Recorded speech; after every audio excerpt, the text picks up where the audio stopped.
Hello guys, आज की video में हम सभी लोग देखने वाले हैं जैसे कि आज की वीडियो में इलेक्ट्रॉनिक्स और इलेक्ट्रीशियन के एमसीक्यू इंपॉर्टेंट एमसीक्यूज हम करने वाले हैं। इसी प्रकार से आज हम इलेक्ट्रॉनिक्स के कर रहे हैं। आपको ये जो क्लासेस सेपरेट 1 बाय 1 मिलती रहेगी कोपा की कॉस्मोलॉजी की। फिलहाल हम इन्हीं 3 ट्रेड की 4 ट्रेड की चला रहे हैं, इलेक्ट्रॉनिक्स मैकेनिक, इलेक्ट्रीशियन, कोपा और फैशन डिजाइनिंग या कॉस्मोलॉजी। इस तरीके के हम ये 5 ट्रेड के लिए इस टेस्ट सीरीज को चला रहे हैं। बहुत ही जल्द हम सभी ट्रेड के लाएंगे जैसे फिटर, डीजल मैकेनिक, ठीक है ना, अन्य बहुत सारी। लेकिन उसके लिए आपको सिर्फ क्या करना होगा, जैसे कि अब हमारा क्वेश्चन है, जैसे पहले क्वेश्चन है इलेक्ट्रॉनिक्स का मूल कण कौन सा होता है। यदि आपको जवाब पता है तो आप क्वेश्चन पढ़ो और उसका जवाब दे दो। हम सिर्फ आपको पूरा डीपली तरीके से बताएंगे। 19 क्वेश्चन का जवाब हम देंगे और 20वें क्वेश्चन का जवाब आपको देना है। जो जवाब देगा उसका नेक्स्ट वीडियो में नाम लिया जाएगा और अगली नेक्स्ट वीडियो में पहले हम उस क्वेश्चन का जवाब देंगे और फिर आगे की वीडियो को स्टार्ट करेंगे। जैसे कि अभी पहला क्वेश्चन है, इलेक्ट्रॉनिक्स का मूल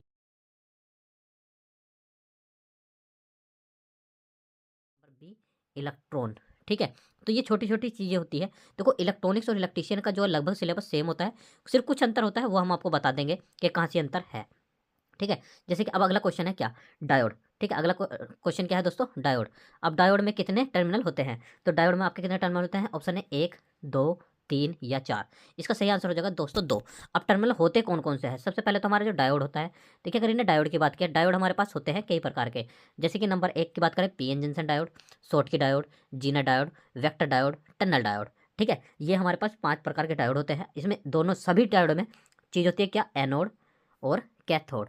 यानी कि एनोड का मतलब पॉजिटिव और कैथोड का मतलब निगेटिव। यानी कि इधर आप जिधर ए लिखा हुआ है इधर पॉजिटिव दोगे, इधर आप नेगेटिव दोगे तो ये काम करेगा, अन्यथा ये सर्किट आपका काम नहीं करेगा। ये जब भी काम करता है जब पॉजिटिव को पॉजिटिव और निगेटिव को निगेटिव मिले तो इसमें कितने टर्मिनल होते हैं दोस्तों, 2।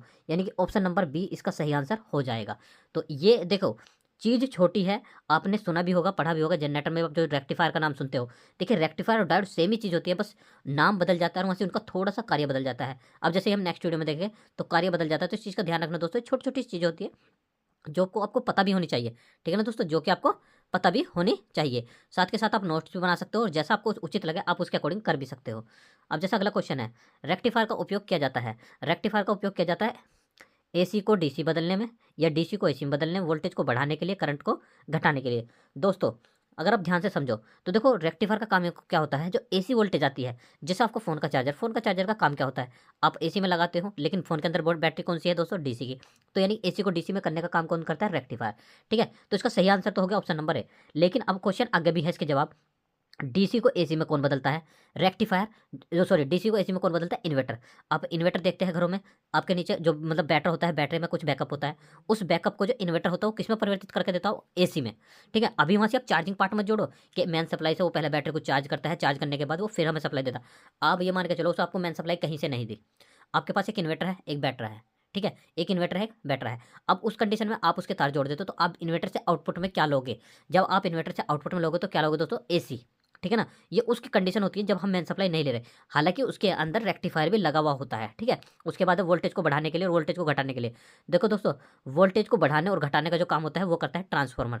क्या करता है, ट्रांसफार्मर। ट्रांसफार्मर हाई वोल्टेज को लो वोल्टेज में, लो वोल्टेज को हाई वोल्टेज में परिवर्तित करता है। उसके बाद देखते हैं नेक्स्ट, ट्रांजिस्टर। अब बात करते हैं ट्रांजिस्टर।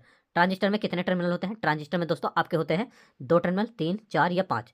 तो ट्रांजिस्टर में होते हैं आपके 3 टर्मिनल। कितने होते हैं दोस्तों, 3 टर्मिनल। कौन कौन से, एमीटर, बेस, कलेक्टर।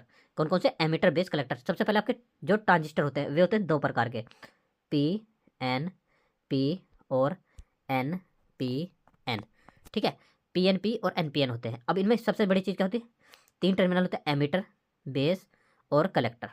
ठीक है, इसने टर्मिनल की संख्या पूछी ना कि उनके नाम। तो अगर इसका ऑप्शन नंबर बी ऑप्शन बिल्कुल सही है, क्योंकि इन्होंने पूछा कितने टर्मिनल होते हैं, 3, एमीटर, बेस, कलेक्टर। तो कौन से दोस्तों, एमीटर, बेस, कलेक्टर। तो इसका सही आंसर हो जाएगा ऑप्शन नंबर बी।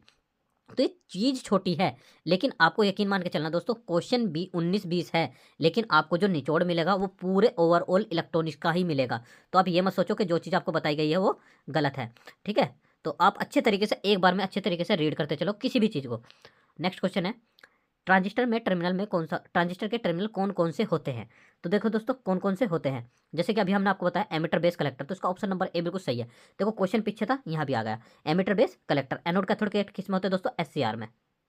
ठीक है ना, और आपको प्लस माइनस अर्थ, प्लस माइनस अर्थ आपके किस में होते हैं, प्लस माइनस अर्थ होते हैं आपके और ड्रोन सेट्स गेट ये किस में होते हैं, ये आपको दोनों को बताना है कमेंट सेक्शन में। देखो प्लस माइनस अर्थ ये सभी को पता होना चाहिए, प्लस माइनस अर्थ ये आपको कमेंट सेक्शन में बताना है कि कौन से में होते हैं, नहीं तो फिर नेक्स्ट वीडियो में हम आपको बताएंगे कि कौन से में होते हैं।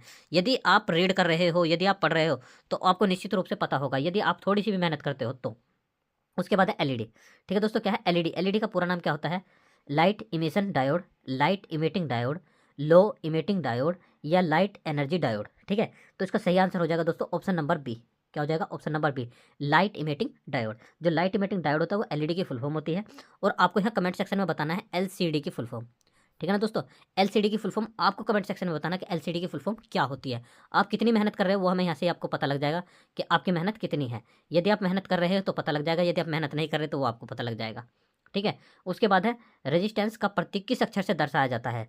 तो रेजिस्टेंस का जो प्रतीक होता है वो किस अक्षर से दर्शाया जाता है, वोल्ट से, आई से, आर से या ओम से। देखो दोस्तों, वोल्टेज को वी से दर्शाते हैं, धारा को आई से दर्शाते हैं, प्रतिरोध को आर से दर्शाते हैं, और प्रतिरोध की यदि मात्रक की बात करें तो उसे इस ओम से दर्शाते हैं। ध्यान से सुनना दोस्तों, आप यहाँ कंफ्यूज में रहोगे कि आर और ओम में क्या अंतर है। देखो उसने क्या कहा, रेजिस्टेंस का प्रतीक किस अक्षर से दर्शाया, प्रतीक की बात कर रहा, यानी कि सिंबल की। यहाँ से देखो रेजिस्टेंस का प्रतीक किस अक्षर से दर्शाया जाता है, ना कि उसको हमने सिंबल पूछा कि सिंबल क्या है, उसने अक्षर पूछा तो उसे हम ओम से दर्शाते हैं। ठीक है, वोल्टेज को वी से, धारा को आई से और प्रतिरोध को आर से।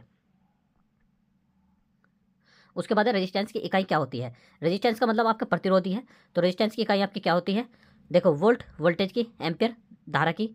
ठीक है, वोल्ट वोल्टेज की, एम्पियर धारा की, ओम प्रतिरोध की। ठीक है, और वाट आपकी शक्ति की। तो इसका सही आंसर हो जाएगा ऑप्शन नंबर सी, क्या हो जाएगा, ओम। ठीक है, देखिए वोल्ट वोल्टेज की, एम्पियर धारा की, ओम प्रतिरोध की। यहाँ से पता लग गया ओम हमारी किसकी है, प्रतिरोध की। और देखिए ओम प्रतिरोध की, वाट आपकी किसकी होगी, शक्ति की। नेक्स्ट क्वेश्चन, कैपेसिटर किसे स्टोर करता है, करंट को, पावर को, चार्ज को या वोल्टेज को। तो जो आपका कैपेसिटर है वो आपका चार्ज को स्टोर करता है।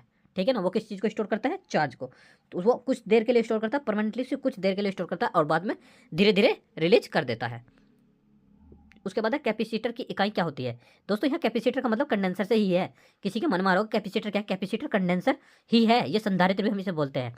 तो कैपेसिटर की इकाई क्या है, हेनरी आपकी इंडक्टर की है, फेराड आपकी कैपेसिटर की। तो ऑप्शन नंबर 20 का सही आंसर है। ओम आपकी प्रतिरोध की है और वाट आपकी शक्ति की है। तो ये आपकी क्या है, यूनिट। ठीक है ना, या वाट पावर की बोल सकते हैं, पावर को इंग्लिश में शक्ति बोलते हैं। ठीक है, तो ये इसकी यूनिट होती है। नेक्स्ट क्वेश्चन देखते हैं, इंडक्टर की इकाई क्या होती है, फेराड, ओम, हेनरी, वाट। देखो ये सारी चीज़ हम आपको बता चुके हैं, जैसे कि फेराड किसकी, आपकी कैपेसिटर की, ओम किसकी है, प्रतिरोध की, हेनरी आपकी इंडक्टर की, यानी कि ऑप्शन नंबर बिल्कुल सी सही है, और पी आपकी पावर यानी कि शक्ति की। देखिए क्वेश्चन आपको मिल रहे हैं, यदि आप अच्छे तरीके से पढ़ोगे तो आपको क्वेश्चन अच्छे अच्छे ही मिलेंगे। लेकिन शर्त ये क्या है, जब भी आप क्वेश्चन को पढ़ो तो साथ के साथ उसे नोट डाउन जरूर करते चलो दोस्तों। क्या करना है, नोट डाउन जरूर करते चलना है। उसके बाद है ट्रांसफार्मर किस सिद्धांत पर कार्य करता है, ओम के नियम पर, इलेक्ट्रोमैग्नेटिक इंडक्शन पर, किरचॉफ के नियम पर या फैराडे के नियम पर। तो ट्रांसफार्मर आपका काम करता है इलेक्ट्रोमैग्नेटिक इंडक्शन के नियम पर। ठीक है, ऑप्शन नंबर बी का सही आंसर हो जाएगा। नेक्स्ट क्वेश्चन, जीना डायोड का उपयोग किया जाता है। तो जीना डायोड का उपयोग जो किया है किसके लिए किया जाता है, जीना डायोड का उपयोग किया जाता है वोल्टेज रेगुलेशन के लिए। तो यानी कि ऑप्शन नंबर बिल्कुल सी इसका सही आंसर हो जाएगा। नेक्स्ट क्वेश्चन, मल्टीमीटर का उपयोग किया जाता है। आपका मल्टीमीटर का जो उपयोग है वो किया जाता है केवल करंट मापने के लिए, केवल वोल्टेज मापने के लिए, केवल रेजिस्टेंस मापने के लिए, या वोल्टेज करंट रेजिस्टेंस मापने के लिए। दोस्तों ऑप्शन नंबर डी इसका सही हो जाएगा, क्योंकि जो आपका मल्टीमीटर होता है वो तीनों का मेजरमेंट करता है। आपने देखा होगा उस पर लिखा होता है वोल्ट, ओम, मिली एम्पियर। ठीक है ना, तो इसे हम वोल्ट ओम एमीटर भी बोलते हैं। क्या बोलते हैं दोस्तों, वोल्ट ओम एमीटर, यानी कि वो करंट, वोल्टेज और रेजिस्टेंस तीनों का मेजरमेंट करता है। तो मल्टीमीटर बहुत सारे बच्चों को पता भी है उसकी वर्किंग क्या है, तो सब भली भांति जानते भी है। जिसको नहीं पता वो कमेंट सेक्शन में पूछ सकता है। आईसी, आईसी का पूरा नाम क्या होता है दोस्तों, आईसी का पूरा नाम होता है इंडक्टर सर्किट या इंटीग्रेटर सर्किट, इंटेलिजेंट सर्किट या इनबिल्ट सर्किट। तो इसका सही ऑप्शन हो जाएगा इंटीग्रेटेड, इंटीग्रेटेड क्या हो जाएगा, इंटीग्रेटेड सर्किट। ऑप्शन नंबर 20 का सही आंसर हो जाएगा। नेक्स्ट, सोल्डिंग आयरन का उपयोग किसके लिए किया जाता है। सोल्डिंग आयरन का जो उपयोग किया जाता है किस चीज़ के लिए किया जाता है, कटरिंग के लिए, ड्रिल के लिए, या वायर जोड़ने के लिए, या पिटिंग के लिए। तो इसका जो सही आंसर हो जाएगा वायर को जोड़ने के लिए, यानी कि दो वायर को आपस में जोड़ने के लिए सोल्डिंग का प्रयोग हम करते हैं। ऑप्शन 20 का सही आंसर हो जाएगा। नेक्स्ट क्वेश्चन, पीसीबी का पूरा नाम, पीसीबी का पूरा नाम दोस्तों, पीसीबी का पूरा नाम है, पहला ऑप्शन है printed circuit board, power circuit board, primary circuit board, plastic circuit board. तो इसका ऑप्शन नंबर ए बिल्कुल राइट हो जाएगा, प्रिंटेड सर्किट बोर्ड। क्या हो जाएगा दोस्तों? Printed circuit board. Next question, fuse का उपयोग क्यों किया जाता है? वोल्टेज को बढ़ाने के लिए, करंट को कम करने के लिए, सर्किट की सुरक्षा के लिए, या पावर स्टोर करने के लिए? दोस्तों वोल्टेज को बढ़ाने और घटाने का काम कौन करता है? ट्रांसफार्मर। तो ये हमारा क्या करता है? सर्किट की सुरक्षा के लिए हम फ्यूज का यूज करते हैं। यदि सर्किट में कोई प्रॉब्लम आ जाए तो सर्किट हमारा क्या करा देगा? स्विचिंग करा देगा, यानी कि फ्यूज अपने आप ऑटोमेटिक उड़ जाएगा। इस तरीके से समझो, फ्यूज उड़ जाएगा तो उससे हमारा सर्किट जो है बच जाएगा। तो ऑप्शन नंबर सी इसका बिल्कुल सही आंसर हो जाएगा। एसएमपीएस का पूरा नाम, एसएमपीएस का पूरा नाम क्या होगा दोस्तों? Simple mode power supply, switch mode power supply, standard mode power supply, या स्मार्ट मोड पावर सप्लाई? तो इसका सही आंसर हो जाएगा स्विच मोड पावर सप्लाई, यानी कि ऑप्शन नंबर बी का सही आंसर हो जाएगा स्विच मोड पावर सप्लाई। उसके बाद है नेक्स्ट क्वेश्चन, लास्ट क्वेश्चन, जो कि आप सभी को कमेंट सेक्शन में बताना है। ओसिलेटर का उपयोग किया जाता है डीसी उत्पन्न करने में, एसी सिग्नल उत्पन्न करने में, वोल्टेज बढ़ाने के लिए, करंट घटाने के लिए? देखो दोस्तों, एक ऑप्शन आपका बिल्कुल खत्म हो जाना चाहिए, वोल्टेज को घटाने के लिए, ठीक है ना। बाकी आप अपनी तरफ से आपको कमेंट सेक्शन में बताना है कि इसका सही आंसर क्या होगा, ठीक है। इसको आपको कमेंट सेक्शन में बताना है। और एक जरूरी चीज़, ये तो आपको कमेंट सेक्शन में बताना ही है। इससे पहले हमने एक एलसीडी के बारे में आपसे पूछा, एलसीडी की फुल फॉर्म आपको कमेंट सेक्शन में बतानी है। यदि आप सभी का रेस्पॉन्स इस वीडियो पर अच्छा रहा, यकीन मान के चलो आपकी जितनी भी ट्रेड है आप कमेंट सेक्शन में हमें बता सकते हैं, जिसकी जो भी ट्रेड है उसके अकॉर्डिंग एमसीक्यू आपको मिलते रहेंगे। तो आज के लिए तो इतने रखेंगे, कल फिर मिलेंगे। धन्यवाद दोस्तों, जय हिंद।